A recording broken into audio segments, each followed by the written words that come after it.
गांव में कुछ दिनों से रात में लोग एक एक करके गायब हो रहे हैं और इन्हें कौन गायब कर रहा है ये कोई नहीं जानता।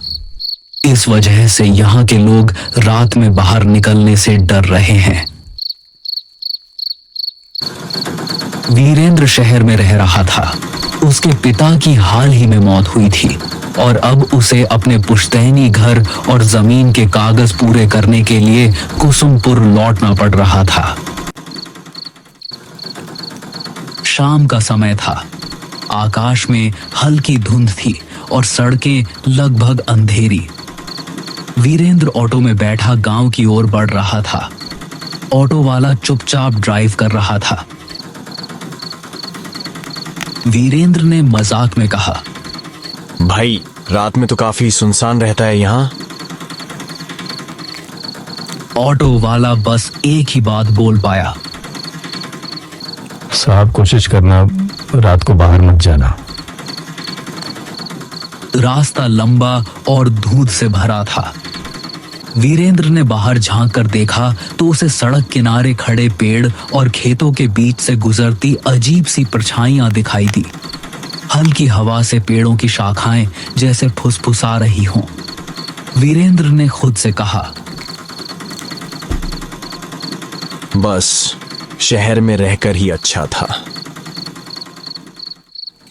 ऑटो धीरे धीरे गांव के मुख्य चौक पर पहुंचा।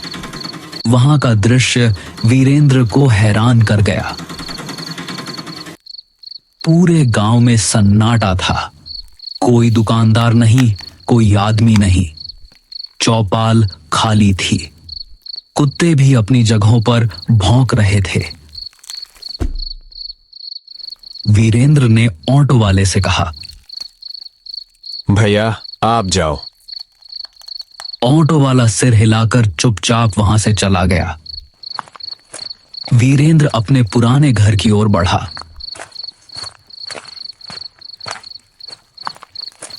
पुराने रास्ते, टूटी सीढ़ियां और जर्जर दीवारें उसे बचपन की याद दिला रही थीं। घर का दरवाजा अजीब तरह से बंद था। वहीं उसे अपनी बचपन की दोस्त मंजरी दिखाई दी। मंजरी अब अकेली रह रही थी। उसका चेहरा थका हुआ और डरावना लग रहा था। मंजरी ने धीरे से कहा, और वीरेंद्र इतने साल बाद कैसे हो? क्या हालचाल है? और यहाँ आना कैसे हुआ? हाँ मंजरी, मैं ठीक हूं। मैं बस अपनी पुश्तैनी जमीन का कुछ काम पूरा करने आया था। लेकिन यह बताओ, ये गांव में इतना सन्नाटा क्यों है? वीरेंद्र, हर रात यहाँ कोई ना कोई आदमी गायब हो जाता है। कोई आवाज नहीं, कोई निशान नहीं। बस सुबह जमीन पर एक काला निशान मिलता है, जैसे किसी ने उन्हें जला दिया हो। वीरेंद्र ने हंसकर कहा, मंजरी, ये सब मनगढ़ंत बातें हैं। गांव वाले डरावनी कहानियां बनाते हैं। अगर तुम इसे हल्के में लोगे तो शायद बाद में पछताओगे। रात में बहुत अजीब चीजें होती हैं। आवाजें, परछाइयां और कभी-कभी नाम पुकारने वाली आवाजें। वीरेंद्र ने उसे शांत करने की कोशिश की, लेकिन उसके मन में डर बैठ गया। वह जानता था कि रात अब शुरू हो चुकी है और गांव का सन्नाटा धीरे धीरे उसे अपने घेरे में ले रहा है। रात गहरी होने लगी। वीरेंद्र घर के पुराने कमरे में बैठा धुंध से ढकी खिड़कियों के बाहर झांक रहा था। हर खिड़की पर अजीब सी परछाइयां गुजर रही थीं।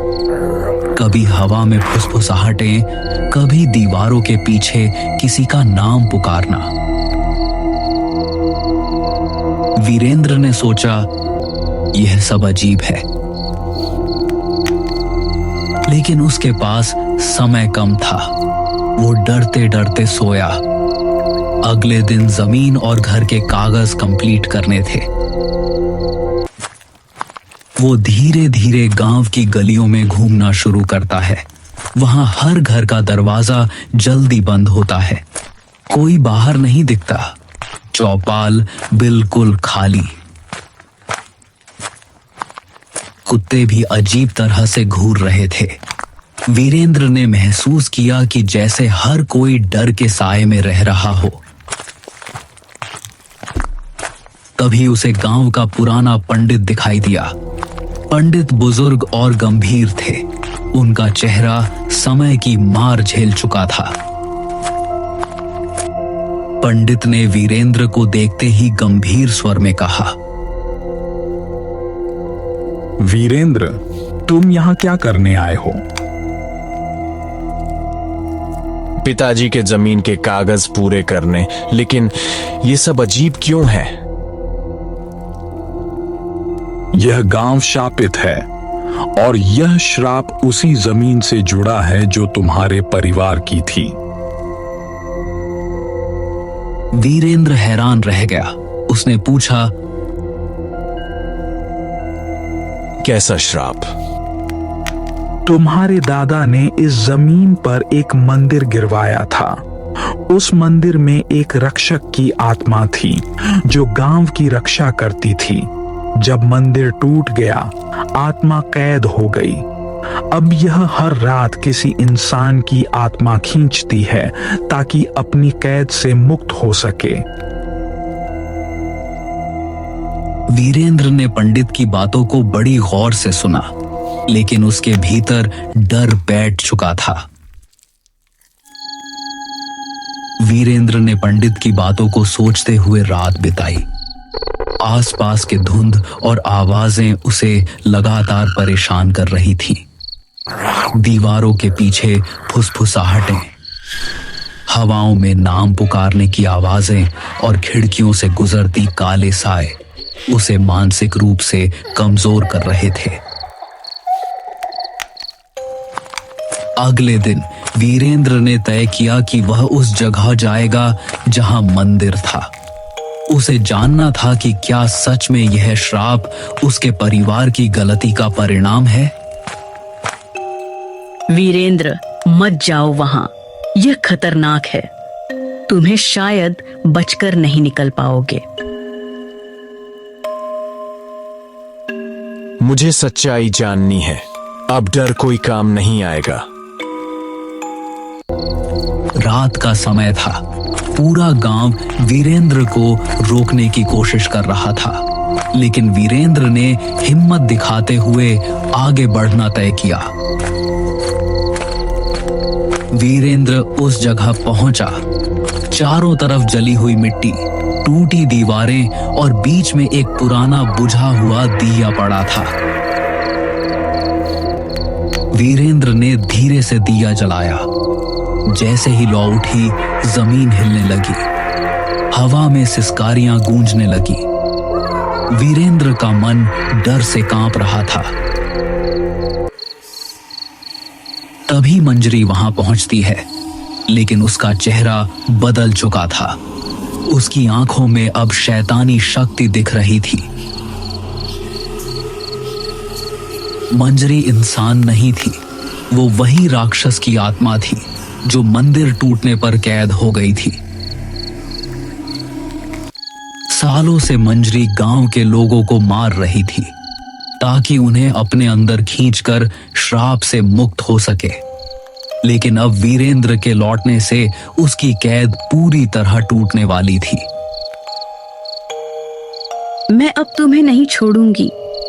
तुम्हें निगलने के बाद मैं इस श्राप से मुक्त हो जाऊंगी। नहीं, मुझे छोड़ दो।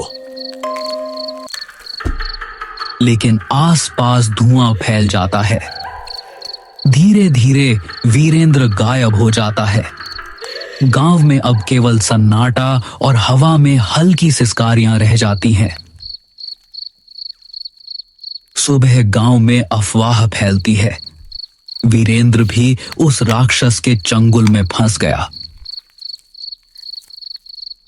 गांव के लोग अब और अधिक डर के साए में जीने लगते हैं। कुसुमपुर की धुंध अब और घनी हो जाती है। सड़कें, पेड़, खेत और पुराना घर सब कुछ जैसे वीरेंद्र की कमी को महसूस कर रहा हो। मंजरी अब पूरी तरह शक्ति में गांव में घूमती है। हर रात वह नए शिकार ढूंढती है और कोई नहीं जानता कि अगली रात किसका साया दीवारों